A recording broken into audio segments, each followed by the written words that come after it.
현재 수단 반군 사태가 날이 갈수록 심각해지며 우리 교민 28명은 급거 귀국을 했습니다. 다행히 안전하게 인천공항에 내린 것으로 보이며 긴박한 가운데 탈출을 성공한 것입니다.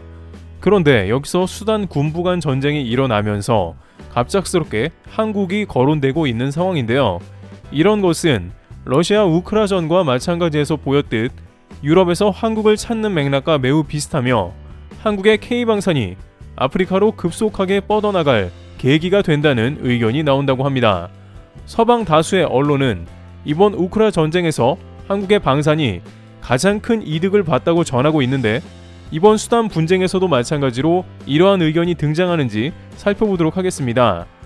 우선 현재 수단 사태가 대리전으로 번지는 양상이 나오면서 심각한 국면이 되었는데요. 수단에서 군부 간 유혈 충돌로 아비규환이 이어지는 와중에 주변국에서 속속 군사 지원을 개시하면서 오히려 불씨가 더 커질 우려가 되는 형국입니다. 19일 현지 시간 미 일간 월스트리트 저널에 따르면 수단과 국경을 마주한 리비아와 이집트에서 각각 수단 군벌 양측에 군사 지원을 강행했다고 복수의 소식통이 전했습니다. 리비아가 지원한 쪽은 이번 수단 사태에서 반란을 일으킨 쪽인 준군사 조직 신속지원군이고 이집트는 반대로 수단 정부군을 지원했습니다. 리비아에서는 동부를 장악한 군벌 수장인 칼리파 하프타르가 지난 17일 탄약을 포함한 군사 물자를 실은 비행기 최소 한 대를 RSF에 보냈습니다. 하프타르와 RSF는 앞서 오랜 인연을 이어온 사이로 RSF가 리비아 내전과 맞물려 하프타르의 1,000명의 병력을 지원한 바 있습니다. 수단의 정부군을 지원해온 이집트는 이번에 전투기 여러 대와 조종사들을 보냈다고 소식통들은 전했습니다. 이에 따라 수단 사태가 내전으로 번질 가능성을 우려해온 국제사회의 중재 노력에 비상이 걸리게 됐습니다. 특히 리비아 하프타르와 RSF 수장인 모함메드 함단 다갈로 장군은 나란히 러시아 및 아랍에미리트 UAE 지원을 받아왔다는 점에서 교집합이 작지 않습니다. 하프타르와 다갈로는 실제로 러시아의 용병 조직 바그노와도 손잡아온 이력이 있습니다. 그러다 보니 국제사회에서는 이러다가 정말 전쟁 수준인 내전으로 크게 번지는 게 아닌가 하는 우려가 되는 것이죠. 게다가 러시아까지 낀다면 이것은 심상치 않은 것입니다. 안 그래도 우크라전과 러시아 사태로 인해서 골치가 아픈 국제사회인데 이것이 자칫 유럽뿐만이 아니라 아프리카 대륙으로 번져나간다는 것에 경악을 금치 못하고 있는 상황인데요. 다만 현재로서는 하프타르가 수단의 개입을 결정한 배후에 러시아나 아랍에미리트가 있다는 직접적 정황은 없다고 월스트리트 저널은 우선 전했습니다. 수단 정부군 쪽으로는 이집트가 지원을 개시했습니다. 이집트가 보낸 것은 제트기 여러 대로 15일 수단 사태가 발발하기 직전에 이루어졌으며 발발 직후에는 추가로 전투기 조종사들을 보냈다고 소식통들이 전했습니다. 이집트 제트기 중 한 대는 17일 RSF 탄약 창고를 공습한 것으로 알려졌습니다. 이집트는 수단 정부군 1인자인 압델 파타 부르한 장군 편을 들고 있습니다. 미 싱크탱크인 전략국제문제연구소 CSIS의 캐머런 허드스는 만약 이웃나라에서 무력 충돌이 일어나 군벌이 정권을 장악할 위험이 있다면 이집트 입장에서는 개입하는 게 타당할 것이라고 말했습니다. 이집트는 바로 수단과 가까워 반대편에서 정권을 잡는다면 이집트와 군 문제로 심각한 갈등을 맺게 될 수 있습니다. 자칫하다 수단과 이집트 사이에 전쟁이 일어날 수도 있기 때문에 이는 이집트에서 반드시 개입해야 하는 명분이 있다고도 봐지는 것이죠.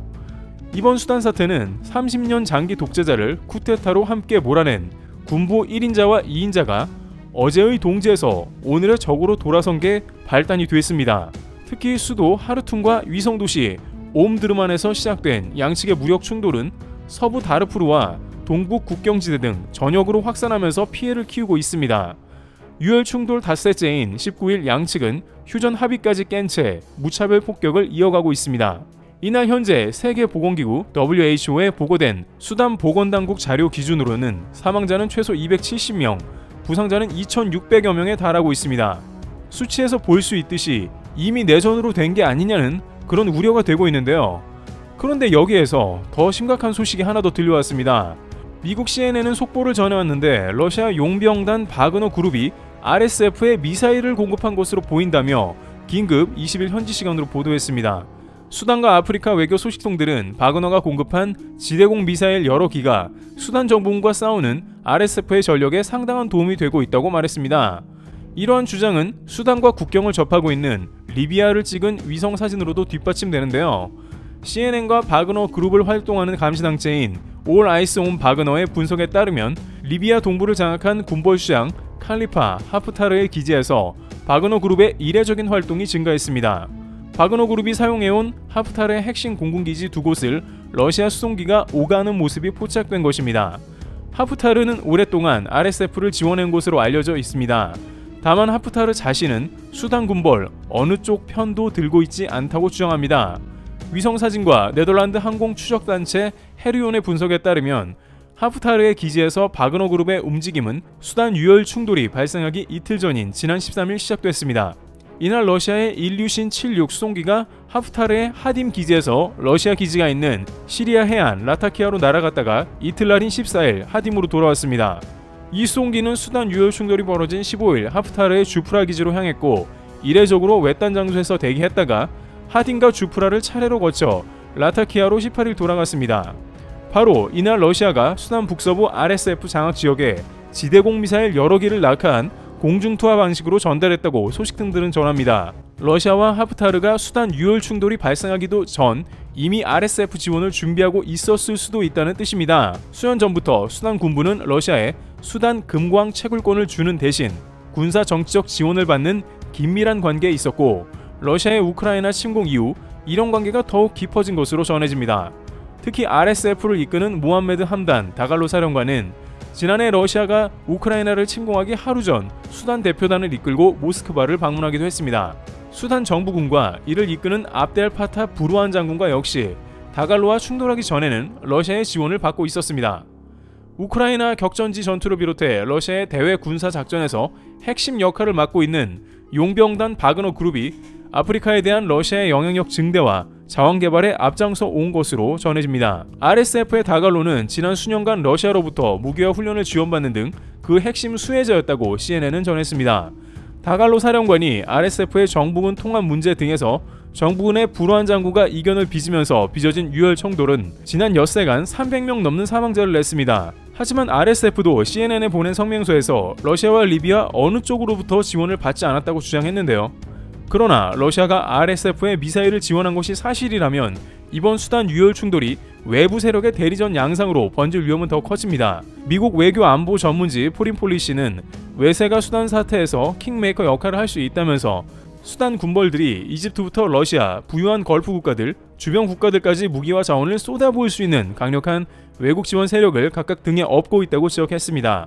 마크 밀리 미국 합동참모의장은 이번 위기를 논의하기 위해 수단 정부군의 불우한 장군, RSF의 다갈로 장군과 전화통화를 하려고 시도하고 있다고 이 매체는 복수의 소식통을 인용해 전했습니다. 그러다 보니 당장 이집트 입장에서는 굉장히 급해지는 상황이 도래했는데요. 마치 폴란드와 같이 바로 옆 나라에서 러시아가 개입이 되면서 전쟁이 진행되는 상황이 나왔기 때문입니다. 그러다 보니 이집트에서는 이제 당연히 무기가 급하게 더 필요한 상황이 되었는데요.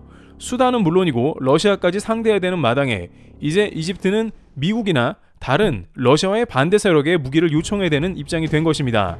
하지만 현재 누구나 알다시피 미국은 무기를 공급하기에 매우 벅찬 상황입니다. 대만에도 최근에 2조 5천억 원 정도의 무기를 계약했지만 이것이 미 보잉사에서 전달되는 것은 2029년으로 지금부터 약 6년이나 지나야 가능한 이야기입니다. 이러다 보니 이집트 입장에서는 당연히 배송이 빠른 국가, 즉 전 세계에서 유일한 대한민국을 찾을 수밖에 없다는 이야기가 나오고 있습니다.